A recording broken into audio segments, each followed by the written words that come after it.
All right, it is time for Brenden Nunes, who joins us from Las Vegas. Well, Brenden, before we even get started here, can you help my FOMO out a little bit? Tell us that it's just not a good time. You're not having fun.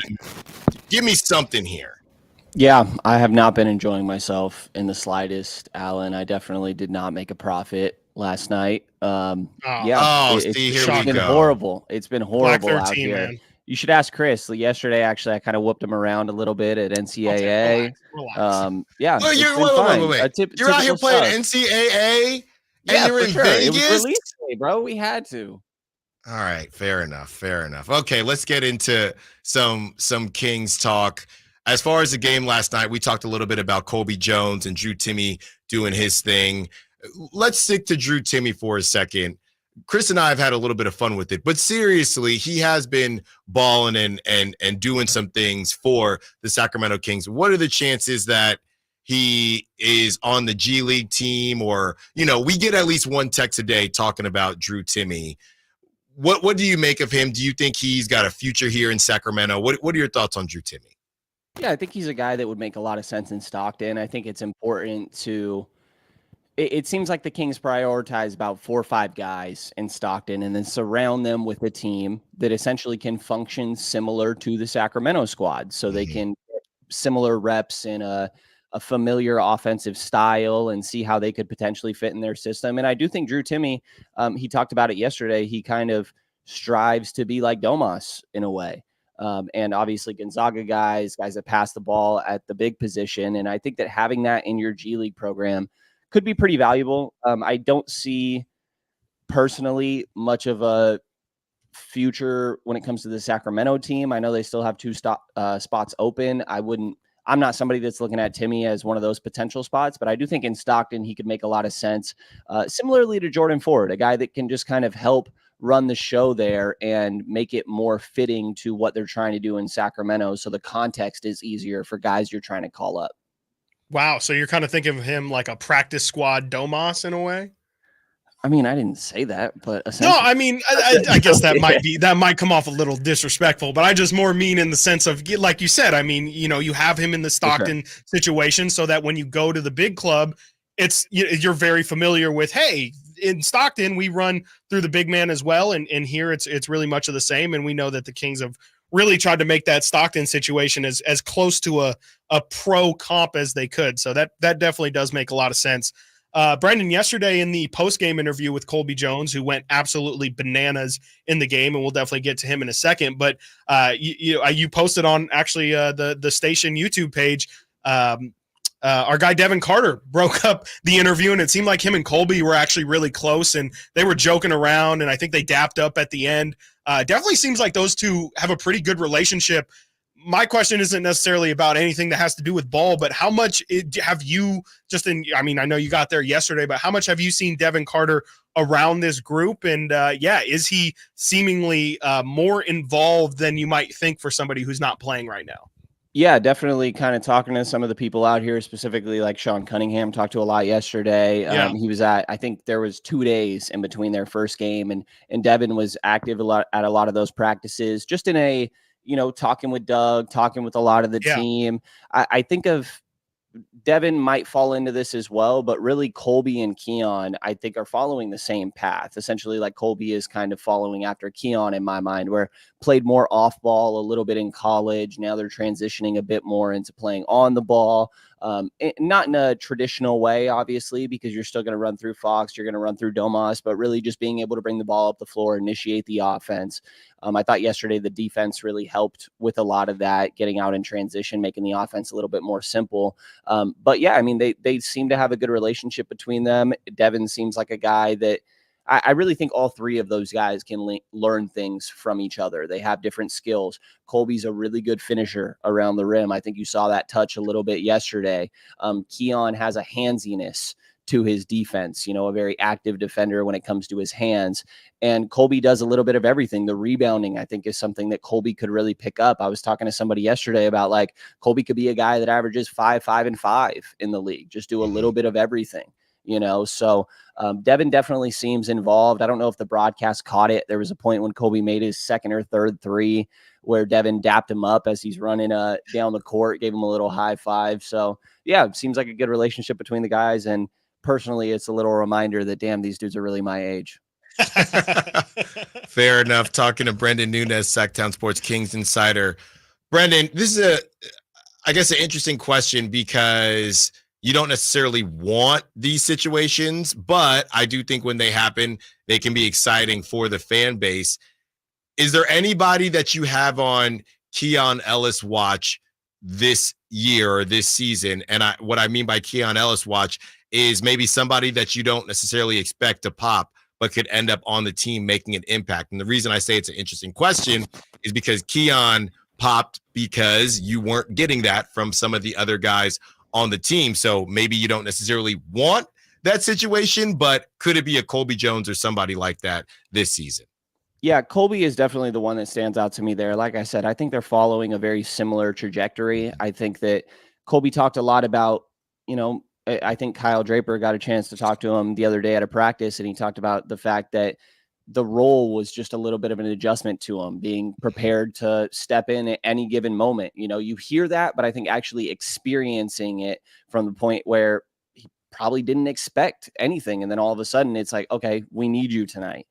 So I think being prepared on that level, some of the ball handling stuff that I talked about when he talked with Draper, he pointed out 3-point shooting, ball handling, and defense is the three things he's been working on throughout the course of this offseason. I think the first couple summer league games were a little bit concerning, but it's always hard to try and draw conclusions from this stuff, right? I think that it's easier to see somebody balling out and be like, okay, there's something going on here, or see Bam Adebayo playing point guard in the first year of the California Classic, and you're like, that's something. But when a player plays bad in summer league, it's kind of hard for me to put something on that, I guess, because we're only dealing with a couple games. But the bounce back from Colby, the fact that he's talking with Doug after the first Las Vegas game, saying that's the worst you're going to get from me, I'll be better, and then doing exactly that in the game yesterday. And again, I don't know how much the broadcast caught this, but he was talking during that game. Like he said that the bench on the other side maybe said something when he shot a corner three that he couldn't say on camera necessarily what they said. And the rest of the game, he had some energy to him. And I think Mason Jones helps provide that a little bit too. Definitely an energy guy. Yeah, for sure. But Colby's the one that stands out to me. And I'll throw Boogie Ellis in there a little bit too, on a lesser level. I think more so kind of Stockton that we would potentially be talking about here. But it feels like every time that man checks in the game, I just think of Doug's comments in California saying our energy was good, but it wasn't Boogie level energy. And that seems accurate. Every time he checks in the game, that dude's on the floor playing defense, picking up full court. Brenden, might be a little tough of a thing to try and gauge, but Mason Jones has talked about how he lost 45 or 50 pounds this offseason. Have you seen have you noticed it? Have you really felt like he's got more spring, maybe more leap, more speed, anything like that? And then do you think that maybe we could see Mason have a little bit of I don't want to call it a resurgence, but I mean, do you think that it could turn him into a different player and maybe somebody who does have a bit of a better shot in the league? Yeah, I'm hoping to talk to him while he's out here the next couple of days. But I do think that it's definitely impacted his game. I mean, he looks like a totally different guy out there. And for what it's worth, I just realized this recently as this is happening. I think there was a similar transition or a transformation in high school that he went through. And I think that, I'm sure it helps with energy levels. Obviously, He's an energy guy, just a lot of passion to his game. But when it comes to conditioning, he's out there a lot. He's getting up shots. He's playing both ends of the floor. I do think, you can obviously see it on him just when it comes to his build, but I think that the energy and the amount that he's able to exert, I'm sure that helps in that aspect. And I think it just speaks to his dedication, how much he's locked in right now. And the fact that they brought him up as a two-way last year, just to have him around the team, really, he's not really getting reps last season, but just to have him around for an energy guy, I think speaks a lot. And when you see that work on top of it, I think it does speak volumes and makes me optimistic about his potential future.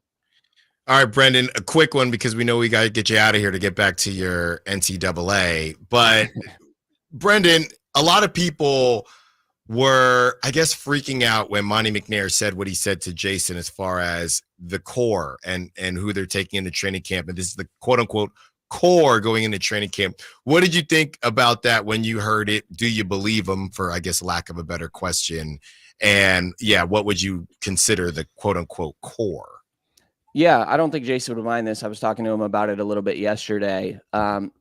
It's kind of typical Monte in a way.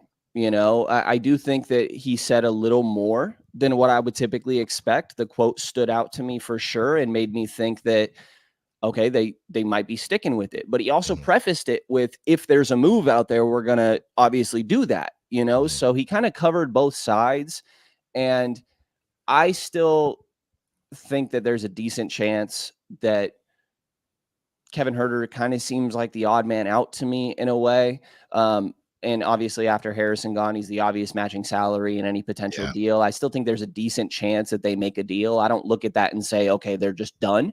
But it does make me think they could be comfortable with where they're at. And especially Devin Carter missing potentially a third of the season is what it's looking like with that timeline.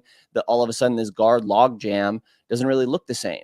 You know, if you don't have Devin out there for a little while, and Kevin is valuable on this team. I think this also got lost in Harrison a little bit, but Kevin now at this point, he's valuable. And I think he's even more valuable with DeMar DeRozan on the team. I know defense is a question, but maybe Keon could fill better into that spot, but the spacing that Kevin provides, there's a reason the other teams, I think, would be interested in this guy. And I think that he is a great shooter. He fits well in Sacramento's offense, and he can still be a really good contributor on this team, even more so when you have another guy that's drawing double teams within the paint with DeMar DeRozan, and he's a good passer, able to spray out to guys like Kevin. So obviously, you know, you need things to go a little bit better than they did last year, but I still think he's a valuable player. But when it comes to the Monte thing, I don't know. I still kind of, I guess, am existing in the area that I did before, where I'm still probably expecting something before the start of the season, but wouldn't necessarily be shocked if they didn't and decided to wait till the deadline. Brenden, thank you so much for joining us. What's on the agenda today? Please, will you go outside? I know it's hot, but go outside. Touch Brenden. Grass, kid. Please. Yes. Listen, I touched grass yesterday. Chris is just mad because my running back in NCAA is like a 90 something, and he just can't keep up. Me and Brenden played a game yesterday. Brenden, how'd that go? Huh? I whooped you. You quit at halftime, bro. Huh? You quit at halftime. What are you talking about? That's funny. Who unplugged the controller? All of a sudden, Brenden was like, I have to go. The King. What time do the King? Is it 7 or 7:30? My bad. I forgot. Brenden, come on, man. Chris did beat me. I didn't know the controls. He subbed in Archie Manning. He played Texas and subbed in the Manning. It's crazy, bro. Crazy. Wow. Brenden, all right. Well, enjoy your time out there in Vegas, and we will be talking to you again throughout the week. Thank you for taking some time with us. We'll talk to you soon. Sounds good. Appreciate you guys. Bye. Brenden Nunes, Sactown Sports Kings insider and loser to Chris in NCAA. Coming up next, we hear from the Bulls GM, who talks the DeMar DeRozan trade and the direction of the Bulls and what it means to lose a prolific scorer like DeMar DeRozan. Stiles and Watkins, Sactown Sports. On the move.